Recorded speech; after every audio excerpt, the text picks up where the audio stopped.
Jack lived with his mother in a little cottage.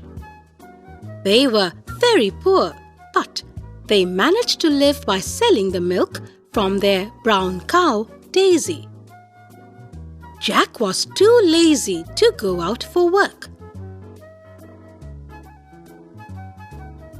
One day, as usual, Jack went to milk Daisy. He pulled at the udders, but Daisy gave no milk.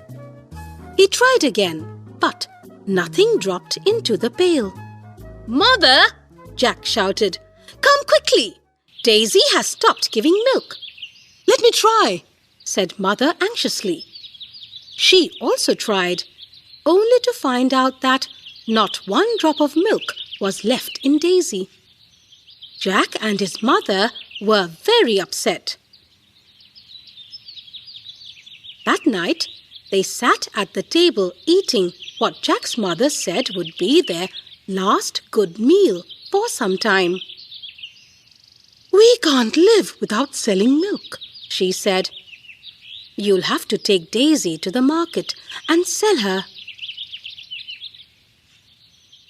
So the very next morning, Jack set out for the town, leading Daisy on a rope.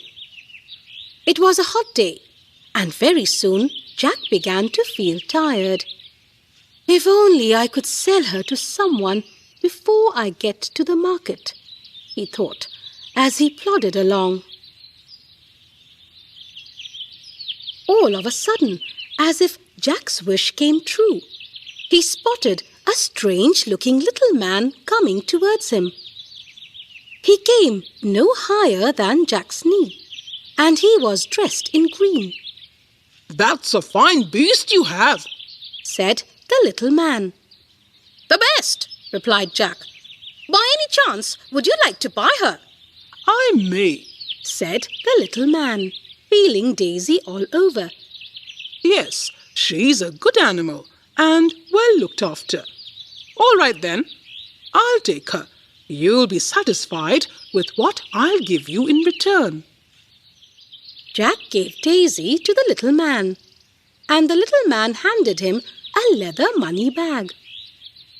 It didn't feel very heavy, but Jack was in too much hurry to get home to be bothered to check the bag. The little man said goodbye and went on his way. When Jack was at the gate, he decided to open the bag. After all, he thought, Mother will be sure to ask me how much the little man paid for Daisy. But there was no money inside the bag. It had only 5 beans. "I've been cheated!" cried Jack. "What is Mother going to say?" Mother screamed at poor Jack. She threw the beans out of the window and sent him straight to bed, hungry. "And tomorrow," roared his mother, "you will go to town and earn us an honest living somehow. You can clean out pens for all I care, but you will work." Jack didn't like the sound of that. He crept into his bed, crawled under the blankets, and tried to ignore the sounds of his mother bashing and crashing around downstairs. Soon he fell fast asleep. When Jack woke up the next morning, the room was very dark. Jack was surprised. He jumped out of his bed and rushed towards the window. He could not believe his eyes. A giant beanstalk had come up in his mother's garden in the night. It stretched above him as far as his eyes could see. It didn't take Jack a moment to realize that the beanstalk had grown from the beans that the little man had given him in exchange for Daisy. His mother had thrown them out of the window. He tried to remember the little man's words. "You'll be well satisfied with what I give you," he had said. The beans must be magical, thought Jack. The beanstalk may be the way to our fortune. Why don't I climb it to see what's at the top? Jack pulled on his clothes and crept out of the door quietly. As he closed it, he heard his mother calling out to him. Jack, where are you going? Don't you think you can escape from looking for work? I won't have it. "I'd better be quick," said Jack. And he scrambled up the beanstalk. By the time his mother spotted Jack, he was already halfway up the beanstalk. Up, up, up, Jack climbed. He climbed through damp clouds and out into the sunshine again. He climbed higher and higher. At last, he came to the end of the beanstalk and found himself standing on firm ground. "What sort of place is this?" wondered Jack. He looked around him. A little way off, he could see a huge castle. "Why, it's big enough for a giant," thought Jack as he tried to reach the big door knocker. Before he could do so, the door suddenly opened and an enormous woman stood before him. "Please, madam," said Jack, his voice wavering a little. Could you let me have some breakfast?" Breakfast? exclaimed the woman. My husband will be here any moment. He would have you for breakfast if he could. But come in. I can give you a bite to eat and hide you if he comes along. Jack followed her into a huge kitchen. She cut him a tiny slice of a huge loaf of bread.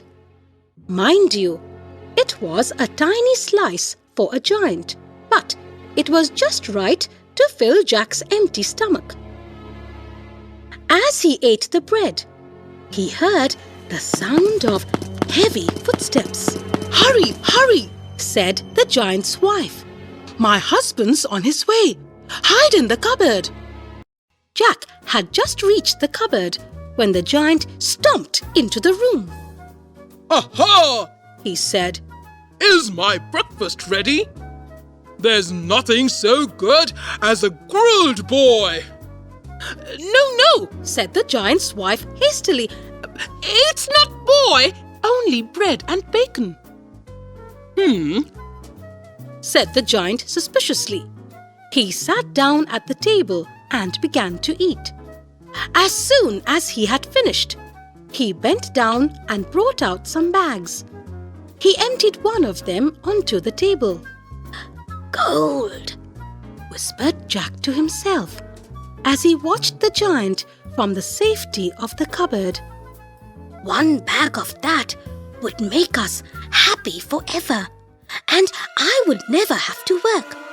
But how can I possibly get hold of it? Jack was in luck.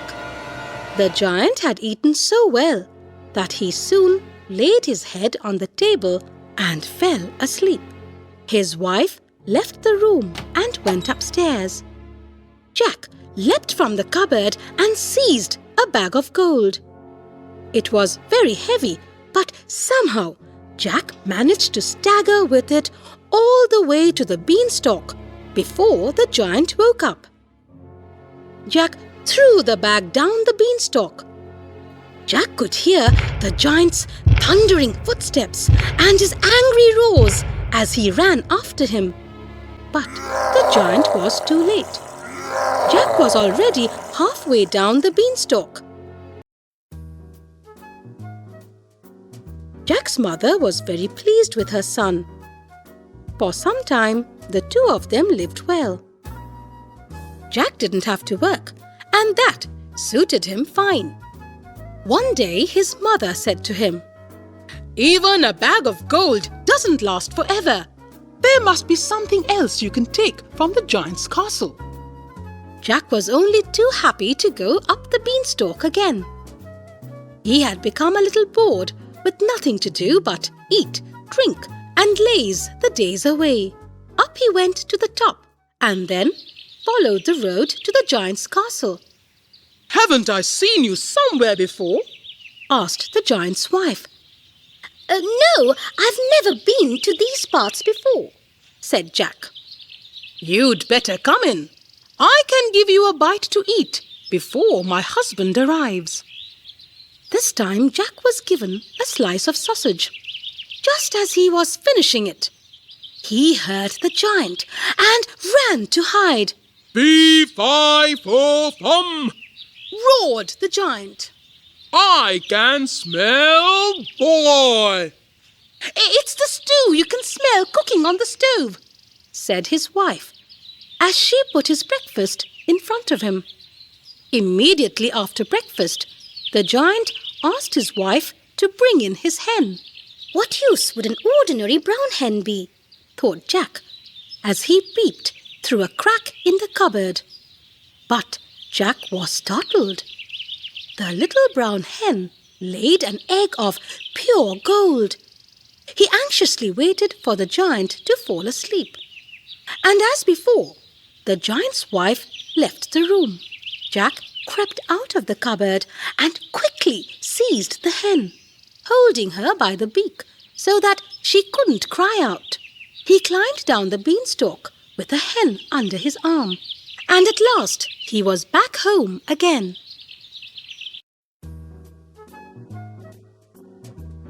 A hen? Shouted his mother. Is that all you could bring? Ah, but what a hen, replied Jack.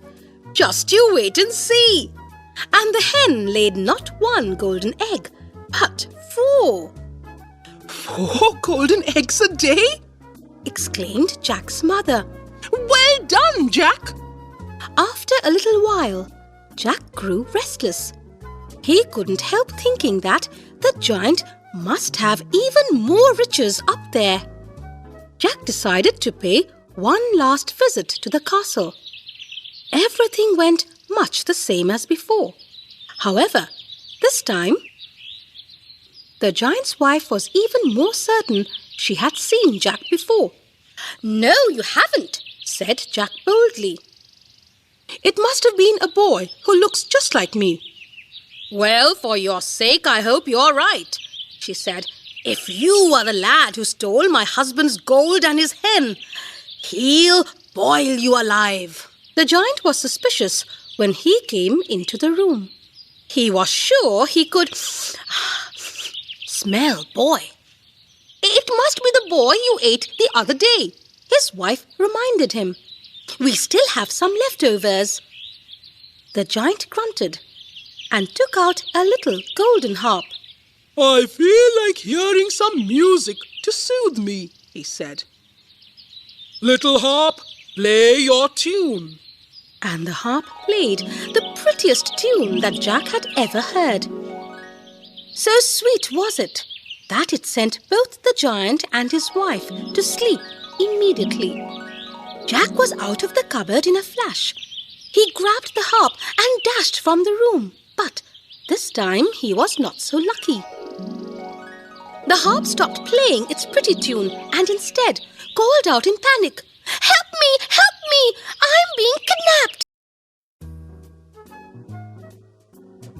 The giant and his wife leapt to their feet and were off after Jack as fast as they could run. But Jack was small and nimble and could run faster. When the giant was halfway down the beanstalk, Jack was already home. "Quick, mother!" Jack gasped. "Fetch an axe and stand well behind!" Jack's mother did as he asked. Jack took the axe and swung it hard at the beanstalk and sliced right through it. Both the giant and the beanstalk came crashing heavily to the ground. The giant was dead, of course, and the beanstalk never grew again. Jack and his mother had the rest of the gold and the little brown hen's golden eggs. They also had the golden harp to play them a different tune every evening. Jack and his mother lived happily for the rest of their days.